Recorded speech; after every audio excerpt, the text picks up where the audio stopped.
નજર કરીએ તો પંજાબના મોહાલી જિલ્લાના ખરાર વિસ્તારમાં ઈડીની કાર્યવાહી દરમિયાન ચકચાર મચાવતી ઘટના સામે આવી છે.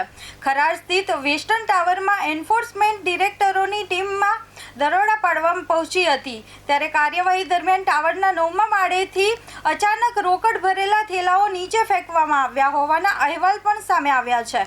માહિતી મુજબ નીતિન નામના વ્યક્તિના ઠેકાણા પર ઈડીની તપાસ ચાલી રહી હતી. ત્યારે દરોડાના ડરથી ઉપરના માળેથી રોકડ ભરેલા થેલાઓ નીચે ફેંકવામાં આવ્યા હતા.